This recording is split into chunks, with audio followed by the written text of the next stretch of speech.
Matapos talakayan ng aking kasama patungkol sa ilan sa mga teorya ng pagkatuto at yun ng behaviorism at cognitivism, ngayon naman ay ating ipagpatuloy ang natitira pang teoryang pagkatuto at yun ang constructivism, humanism at connectivism. Isang mapagpalang araw sa ating lahat. Ako po si Siti Shaima Sailani at tagapahayag o tagaulat ngayong araw na ito. Ating pag-usapan ang teoryang konstruktivismo. Ako ay naniniwala na itong nakaraan ay natalakay na ng isa sa ating mga kaklase at yun ay si Binibining D. Makangan. Kanyang binigyang pagpapakahulugan at kanyang ibinahagi ang ilan sa mga prinsipyo ng konstruktivismo. Ngayon, alam naman natin na kilala tinaguri ang ama ng konstruktivismo ay si Jean Piaget. Si Jean Piaget ay kilala ang kanyang pinaniniwalaan ay ang lahat ng tao o ang isang tao ay makabubuo ng pagpapakahulugan kung may interaksyon o ugnayan sa pagitan ng kanyang karanasan at kaalaman. Mula sa salitang construct na ayon sa report ni Binibining D. Makangan na ito ay isang proseso. Ang construct ay isang proseso na kung saan ito ay nagbubuo o nagtatayo ng kaalaman. Ayon sa pagpapakahulugan ng teoryang konstruktivismo, ito ay ang mga mag-aaral na nakabubuo ng kanilang sariling pagpapakahulugan gamit ang kanilang mga dating kaalaman at karanasan. Ang teoryang ito ay naglalayon na ang pagkatuto ay nangyayari kapag ang mga mag-aaral ay nakabubuo ng bagong impormasyon at sariling pagpapakahulugan batay sa kanilang karanasan at kaalaman, at kanilang itatayo sa kanilang nakalap na nakaraang impormasyon.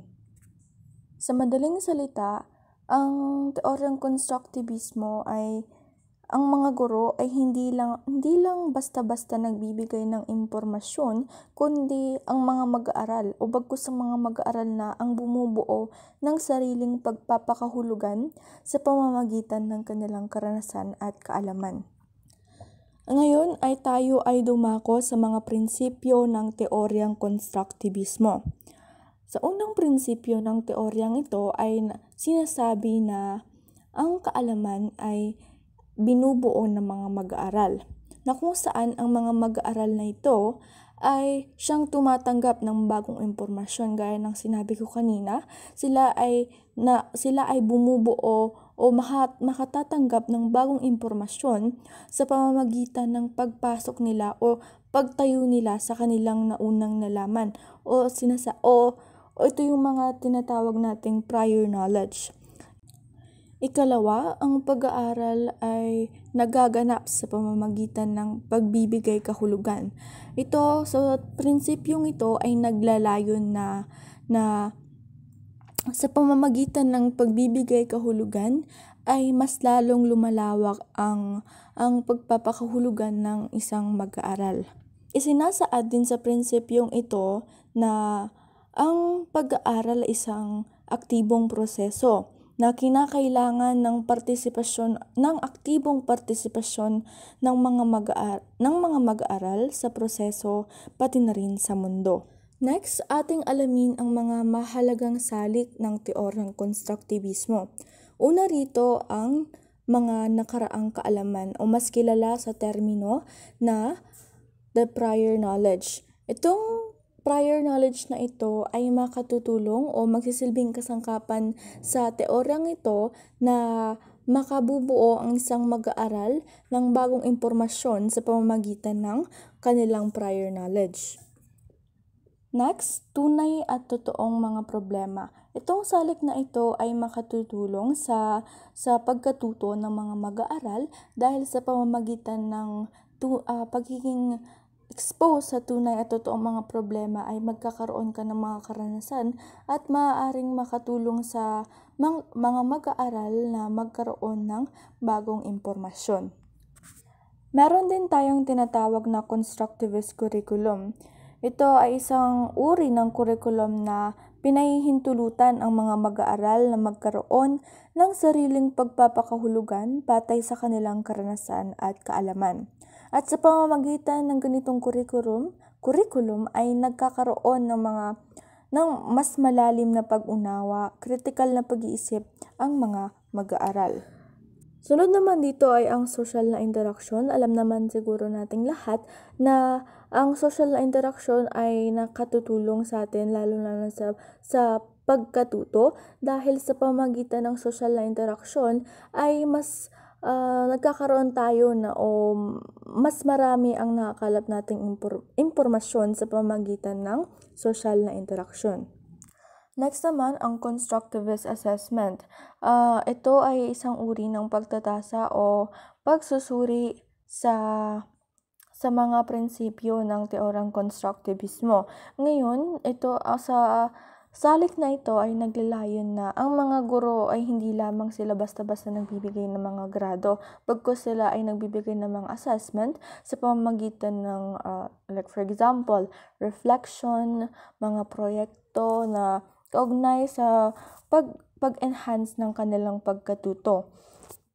Ngayon, sa madaling salita, ang gaya ng sinabi ng ating last reporter na si Binibining D. Makhangan na ang guro ay nagsisilbing facilitator habang ang mga mag-aaral naman ay tagapaglikha.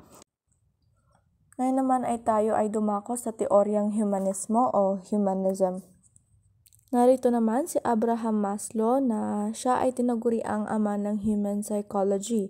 Ang kanyang teorya ay nakabatay sa ideya na ang karanasan ang pangunahing pangyayari sa pag-aaral ng tao at pag-uugali.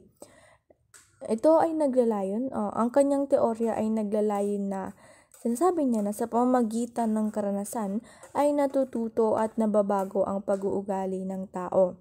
Ngayon, kanyang binigyang diin ang pagpili, pagiging malikhain, mga katangian ng tao na kanyang pinaniniwalaan na ang subjectivity ay mas mahalaga kaysa sa objectivity dahil kumpara sa objectivity ay hindi dito nakabatay sa personal na karanasan, kumpara naman sa subjectivity ay nakabatay sa personal na karanasan, mga opinyon at mga saloobin at marami pang iba. Sa pagpapakahulugan naman ng teoryang humanismo ay sa teoryang ito ay sinasaad na ang mga mag-aaral ay may angking otoridad at otonomiya sa pagkatuto. Ibig sabihin, ang bawat mag-aaral ay may kalayaan at may sariling kontrol sa kanilang pagkatuto. Ngayon, sinasabi na ang pagtugon sa mga pangangailangan ng individual, ito yung mga pangangailangan ayon sa hierarchical model ni Maslow na later on ay maididiscuss ko, na once matugunan ang mga pangangailangan na ito ay ang mga mag-aaral ay mas lalo nilang papahalagahan ang kanilang pag-aaral at mas lalo silang maengganyo, ma-motivate at mas matuto sa kanilang pag-aaral. Narito ang mga pangunahing elemento ng teoryang humanism at nakapaloob dito ang self-esteem, goals at full autonomy. Una rito ang self-esteem. Ang self-esteem ay nangangahulugan ng pagpapahalaga sa sarili at dito ay magkakaroon ka ng positibong pag-iisip at sa pamamagitan ng positibong pag-iisip ay mas maganda yung outcome ng mga performances mo. At dito na rin nakapaloob ang goals o layunin na sa pamamagitan ng pagkakaroon ng mga layunin ay mas motibado ka na tapusin ang mga gusto mong gawin. Kagaya na lamang sa pagkatuto sa wika. Halimbawa na lamang na gusto kong matuto o mas palalimin pa ang pagkatuto ko sa wikang Filipino. Ngayon, ay iyon ang layunin ko na kailangan ay mas matuto pa ako at sa pamamagitan ng goal ko na iyon ay mas magiging motivated ko na kailangan mas matuto pa ako. At ang huli ay ang full autonomy na tumutukoy sa kumpletong pagkakaroon ng kalayaan at kontrol ng isang mag-aaral sa kanyang sariling pagkatuto. Ngayon sa teoryang ito, ang full autonomy ay naglalayong bigyang daan sa mga mag-aaral na maging aktibong bahagi ng kanilang sariling pagkatuto at magpasya sa mga aspeto ng kanilang pag-aaral.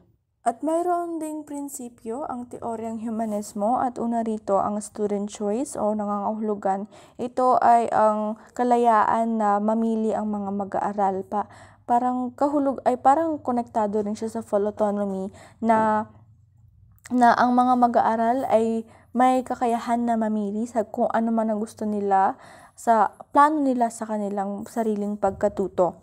Next, ang fostering management. Ito ay nagpapahiwatig na ang pagkakaengganyo ay isang mahalagang aspekto sa paggamit ng psikolohiyang ito sa pagkatuto. Dahil sa pamamagitan nito ay mas nagkakaroon or mas napapalakas nila ng mga mag-aaral ang kanilang sariling motibasyon upang naisin pa nilang matuto. Next, ang fostering management. Ito ay nagpapahiwatig na ang pagkakaengganyo ay isang mahalagang aspekto sa paggamit ng psikolohiyang ito sa pagkatuto. Susunod naman ay ang kahalagahan ng sariling ebalwasyon.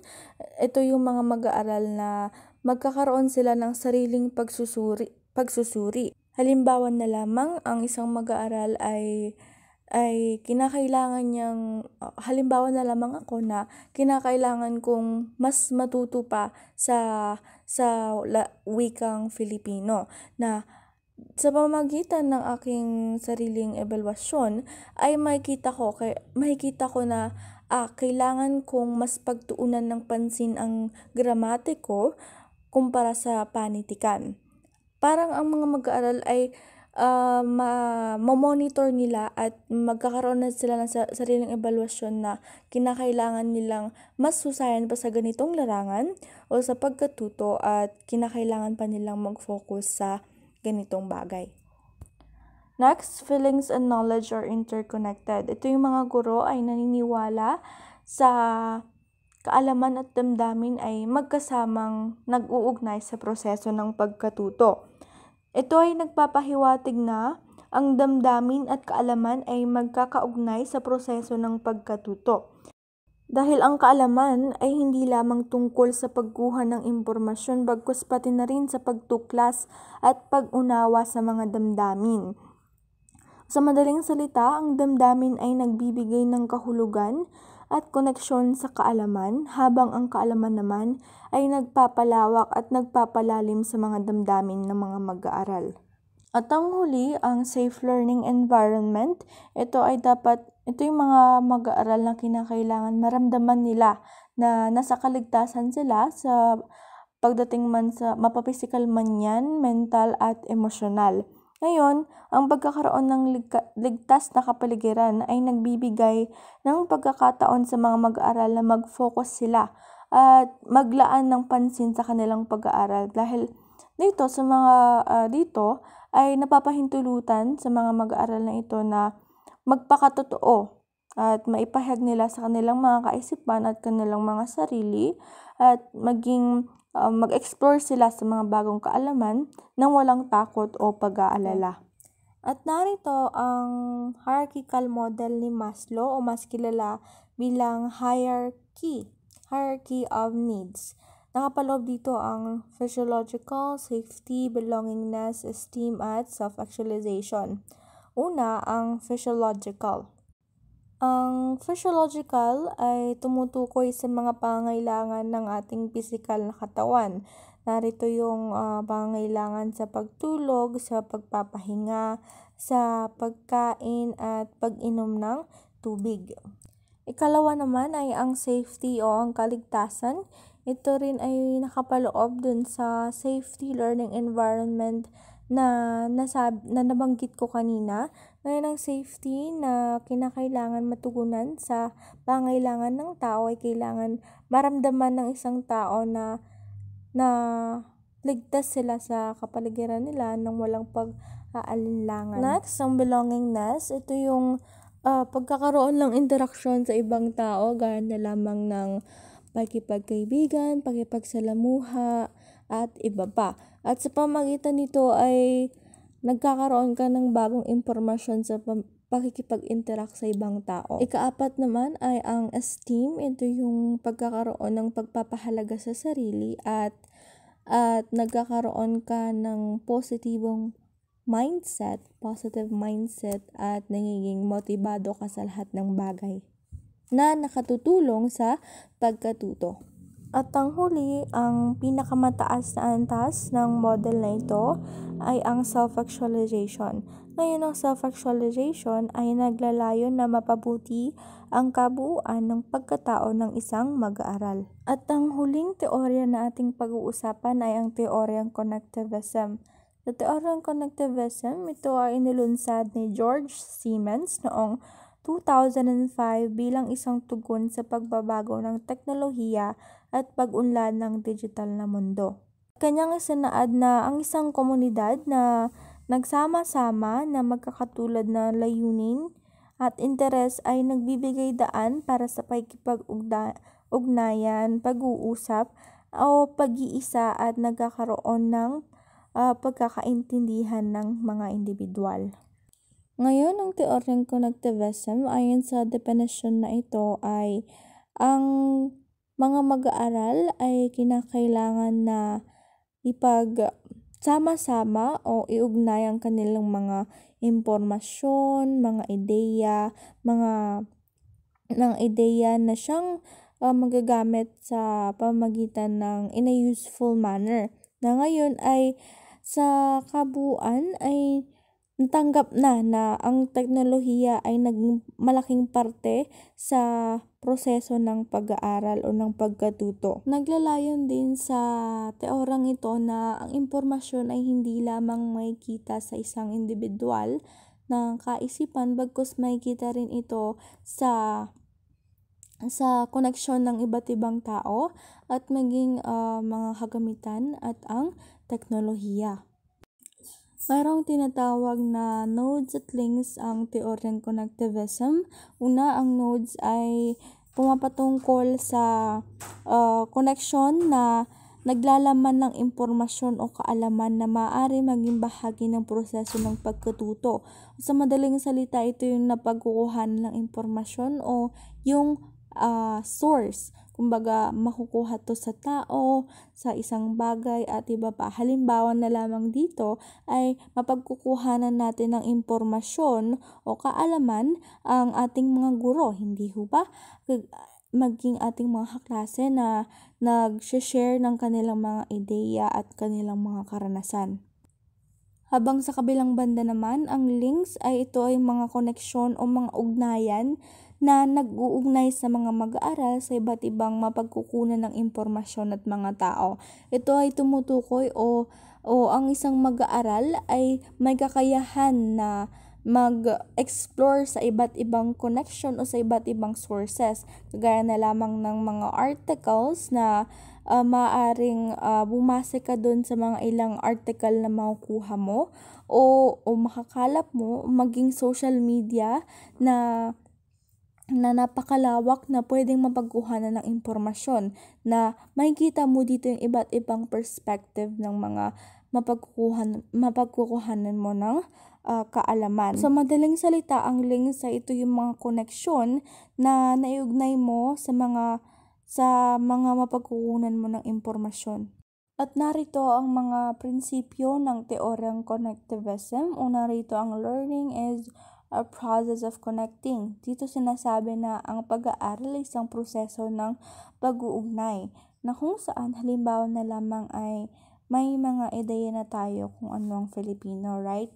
Na may mga stock knowledge na tayo noong elementary hanggang sa tumungtong na tayo ng high school at ngayon ay tinatahak na natin ang major in Filipino ay napagkukonekta natin o naignan natin yung mga napag-aralan natin dati at sa ngayon. Next, learning may reside in non-human appliances na nangangahulugan na ang pag-aaral o pagkatuto ay hindi lamang makuha sa individual, bagkus makikita rin ito sa mga non-human appliances gaya na lamang ng mga aparato, mga gadgets na ginagamit natin. At ang huling prinsipyo ay learning is a continuous process. Sinasaad rito na ang pag-aaral ay isang patuloy na proseso na nangangailangan ng pag-aaral at pagpapalawak ng kaalaman.